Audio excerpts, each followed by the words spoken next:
भारत माता की, भारत माता की। मंच पर उपस्थित गुजरात के लोकप्रिय मुख्यमंत्री श्रीमान भूपेंद्र भाई पटेल, केंद्र में मंत्रिपरिषद के मेरे सहयोगी मनसुख मांडविया, गुजरात प्रदेश भारतीय जनता पार्टी के अध्यक्ष और संसद में मेरे साथी सी आर पाटिल,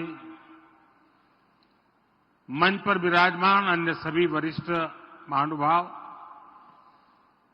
અને રાજકોટના મારા વાલા ભાઈઓ અને બહેનો, नमस्कार।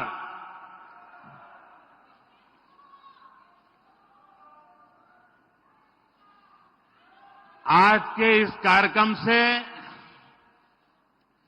देश के अनेक राज्यों से बहुत बड़ी संख्या में अन्य लोग भी जुड़े हैं। कई राज्यों के माननीय मुख्यमंत्री, माननीय गवर्नर श्री,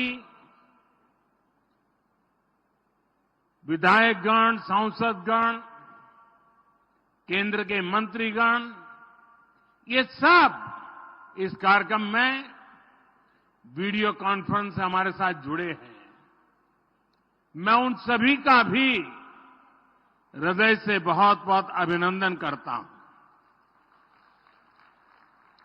एक समय था जब देश के सारे प्रमुख कार्यक्रम दिल्ली में ही होकर रह जाते थे। मैंने भारत सरकार को दिल्ली से बाहर निकालकर देश के कोने कोने तक पहुंचा दिया और आज राजकोट पहुंच गए।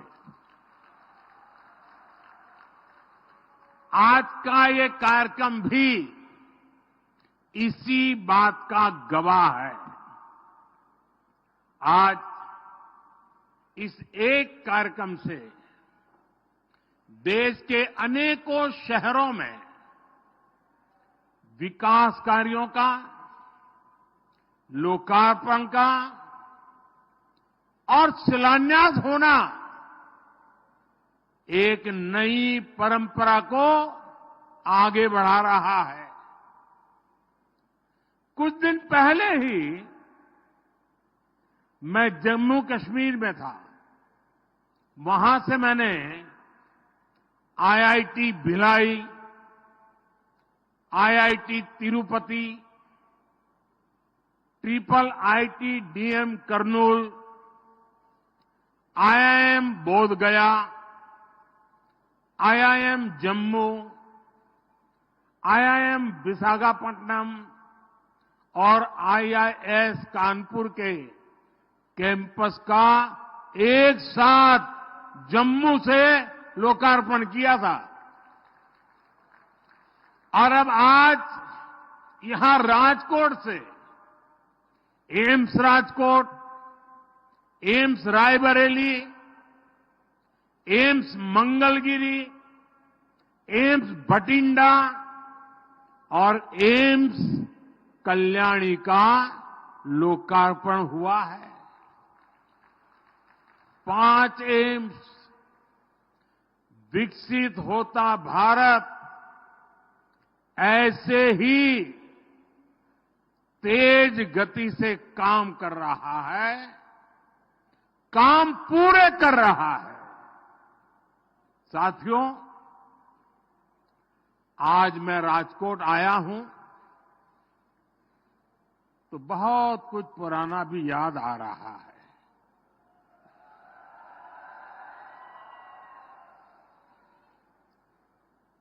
मेरे जीवन का कल एक विशेष दिन था। मेरी चुनावी यात्रा की शुरुआत में राजकोट की बड़ी भूमिका है। 22 साल पहले 24 फरवरी को ही राजकोट ने मुझे पहली बार आशीर्वाद दिया था, अपना एमएलए चुना था।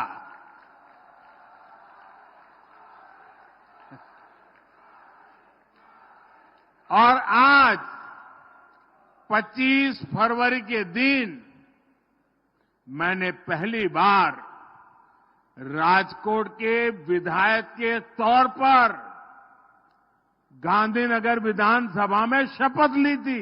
जिंदगी में पहली बार।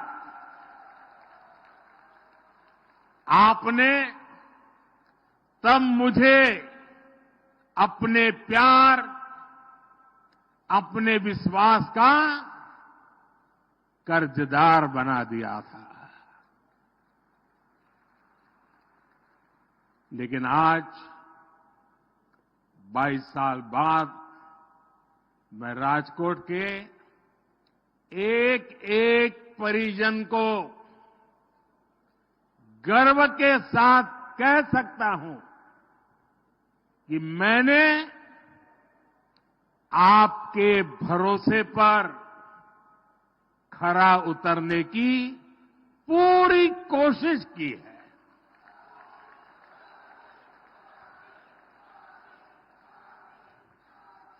आज पूरा देश इतना प्यार दे रहा है, इतने आशीर्वाद दे रहा है, तो इसके यश का हकदार ये राजकोट भी है।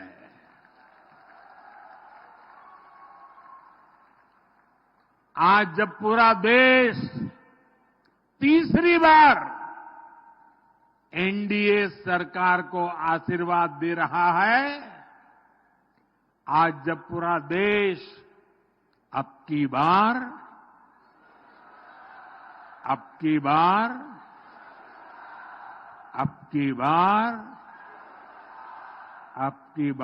400 पार का विश्वास, 400 पार का विश्वास कर रहा है, तब मैं पुनः राजकोट के एक एक परिजन को सिर झुकाकर नमन करता हूं।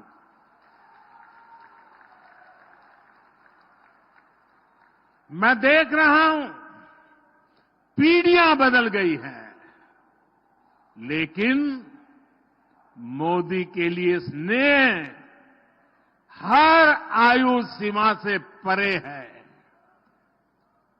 ये जो आपका कर्ज है, इसको मैं ब्याज के साथ विकास करके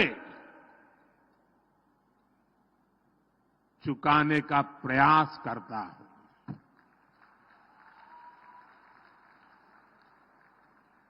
साथियों, मैं आप सबकी भी क्षमा चाहता हूं और सभी अलग अलग राज्यों में माननीय मुख्यमंत्री और वहां के जो नागरिक बैठे हैं, मैं उन सब की क्षमा मांगता हूं, क्योंकि मुझे आने में थोड़ा विलंब हो गया, आपको इंतजार करना पड़ा। लेकिन इसके पीछे कारण ये था कि आज मैं सुबह द्वारिका में भगवान द्वारिकाधीश के दर्शन करके उन्हें प्रणाम करके राजकोट आया हूं। द्वारका को बेट द्वारका से जोड़ने वाले सुदर्शन सेतु का लोकार्पण भी मैंने किया है। द्वारका की इस सेवा के साथ साथ ही आज मुझे एक अद्भुत आध्यात्मिक साधना का लाभ भी मिला है। प्राचीन द्वारका, जिसके बारे में कहते हैं कि उसे खुद भगवान श्री कृष्ण ने बसाया था, आज वो समंदर में डूब गई है। आज मेरा सौभाग्य था कि मैं समुद्र के भीतर जाकर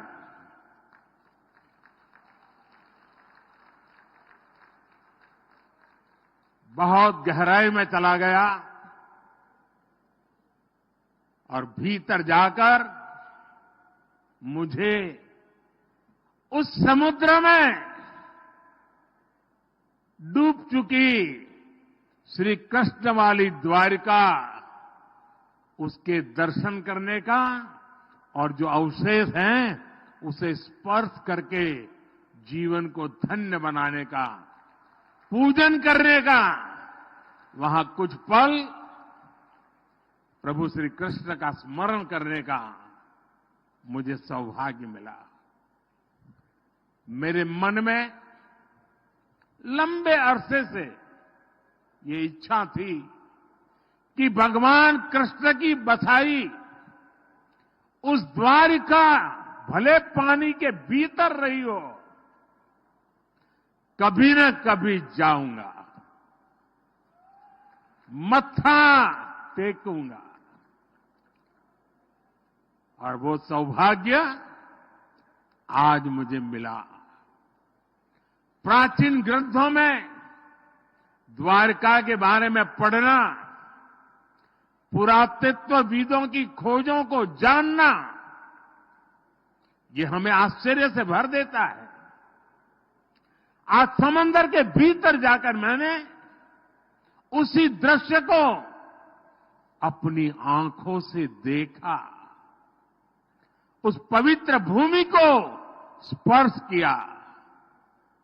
मैंने पूजन के साथ ही वहां मोर पंख को भी अर्पित किया। उस अनुभव ने मुझे इतना भाव विभोर किया है, इस शब्दों में बताना मेरे लिए मुश्किल है। समंदर के गहरे पानी में मैं यही सोच रहा था कि हमारे भारत का वैभव, उसके विकास का स्तर कितना ऊंचा रहा है। मैं समुद्र से जब बाहर निकला तो भगवान श्री कृष्ण के आशीर्वाद के साथ साथ मैं द्वारिका की प्रेरणा भी अपने साथ लेके आया हूं। विकास और विरासत के मेरे संकल्पों को आज एक नई ताकत मिली है, नई ऊर्जा मिली है। विकसित भारत मेरे लक्ष्य से आज दैवीय विश्वास उसके साथ जुड़ गया है। साथियों, आज भी यहां 48,000 करोड़ से ज्यादा के प्रोजेक्ट्स आपको और पूरे देश को मिले हैं। आज new Mundra Panipat pipeline project का शिलान्यास हुआ है। इससे गुजरात से कच्चा तेल सीधे हरियाणा की रिफाइनरी तक पाइप से पहुंचेगा। आज राजकोट सहित पूरे सौराष्ट्र को रोड, उसके ब्रिजेज, रेल लाइन के दोहरीकरण, बिजली, स्वास्थ्य और शिक्षा सहित अनेक सुविधाएं भी मिली है। इंटरनेशनल एयरपोर्ट के बाद अब एम्स भी राजकोट को समर्पित है और इसके लिए राजकोट को, पूरे सौराष्ट्र को, पूरे गुजरात को बहुत बहुत बधाई। और देश में जिन जिन स्थानों पर आज ये एम्स समर्पित हो रहा है, वहां के भी सब नागरिक भाई बहनों को मेरी तरफ से बहुत बहुत बधाई। साथियों, आज का दिन सिर्फ राजकोट और गुजरात के लिए ही नहीं, बल्कि पूरे देश के लिए भी ऐतिहासिक है। दुनिया की 5वीं बड़ी अर्थव्यवस्था का हेल्थ सेक्टर कैसा होना चाहिए, विकसित भारत में स्वास्थ्य सुविधाओं का स्तर कैसा होगा, इसकी एक झलक आज हम राजकोट में देख रहे हैं। आजादी के 50 सालों तक देश में सिर्फ एक एम्स था, और वो भी दिल्ली में। आजादी के 7 दशकों में सिर्फ 7 एम्स को मंजूरी दी गई, लेकिन वो भी कभी पूरे नहीं बन पाए। और आज देखिए, बीते सिर्फ 10 दिन में, 10 दिन के भीतर भीतर 7 नए एम्स का शिलान्यास और लोकार्पण हुआ है। इसलिए ही मैं कहता हूं कि जो 6-7 दशकों में नहीं हुआ, उससे कई गुना तेजी से हम देश का विकास करके देश की जनता के चरणों में समर्पित कर रहे हैं। आज 23 राज्यों और केंद्र शासित प्रदेशों में 200 से अधिक हेल्थ केयर इंफ्रास्ट्रक्चर प्रोजेक्ट का भी शिलान्यास और लोकार्पण हुआ है। इनमें मेडिकल कॉलेज हैं, बड़े अस्पतालों के सैटेलाइट सेंटर हैं, गंभीर बीमारियों के लिए इलाज से जुड़े बड़े अस्पताल हैं। साथियों, आज देश कह रहा है मोदी की गारंटी, यानी गारंटी पूरा होने की गारंटी।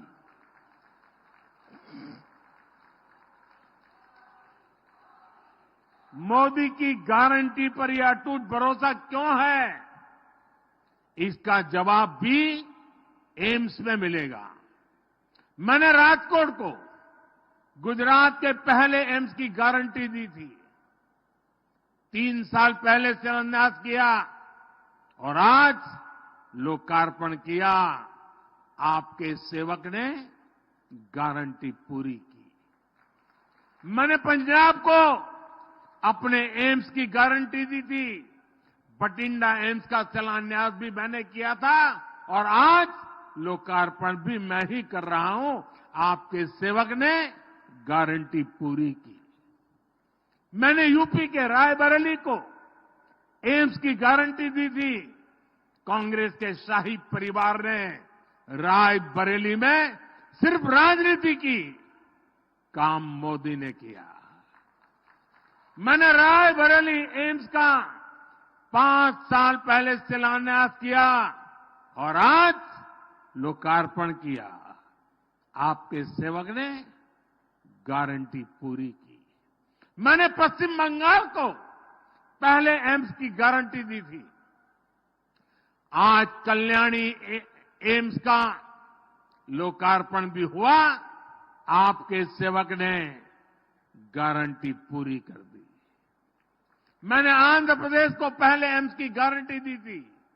आज मंगलगिरी एम्स का लोकार्पण हुआ। आपके सेवक ने वो गारंटी भी पूरी कर दी। मैंने हरियाणा के रेवाड़ी को एम्स की गारंटी दी थी।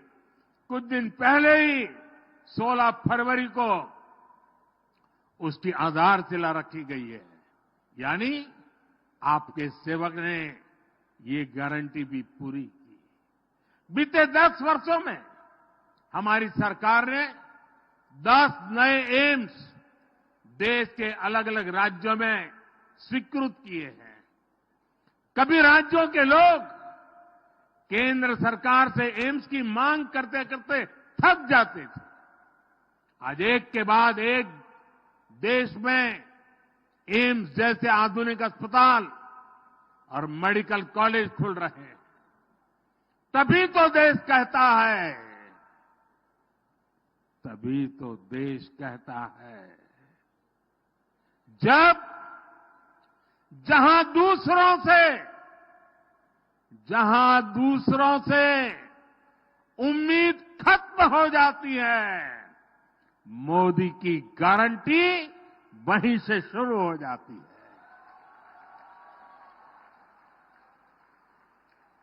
साथियों, भारत ने कोरोना को कैसे हराया, इसकी चर्चा आज पूरी दुनिया में होती है।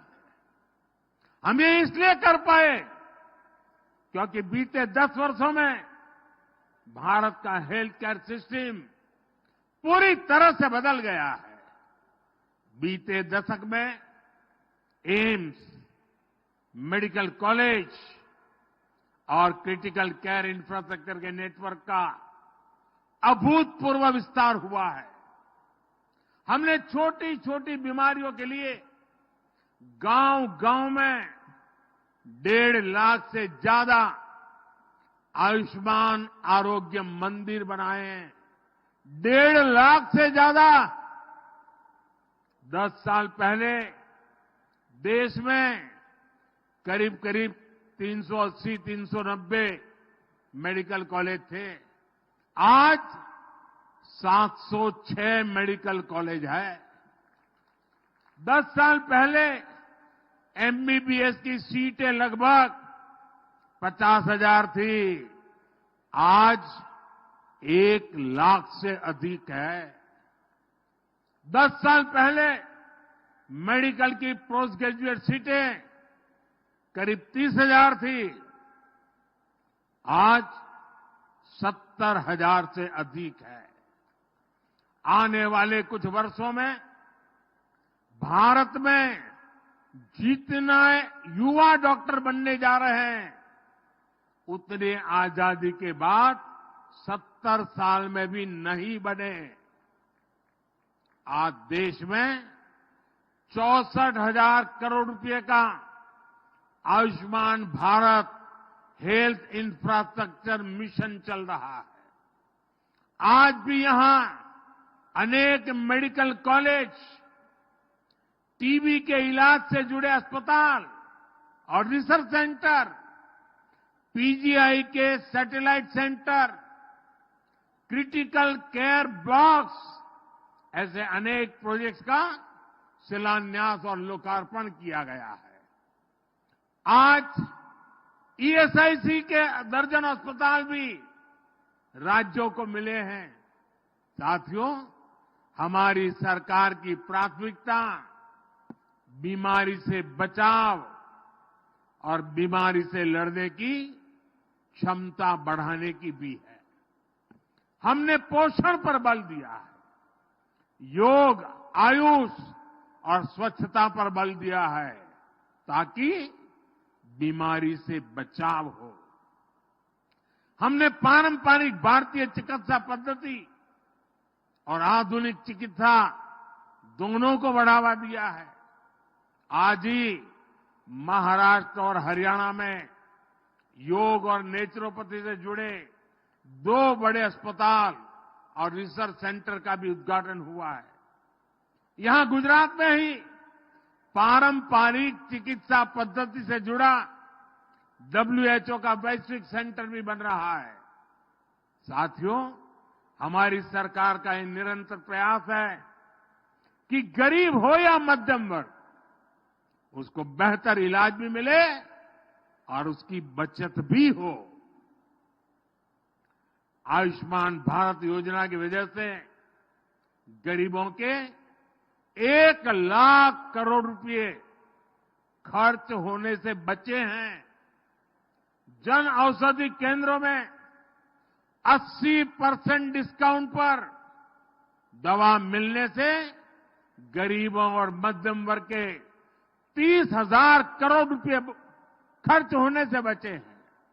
यानी सरकार ने जीवन तो बचाया, इतना बोझ भी गरीब और मिडिल क्लास पर पड़ने से बचाया है।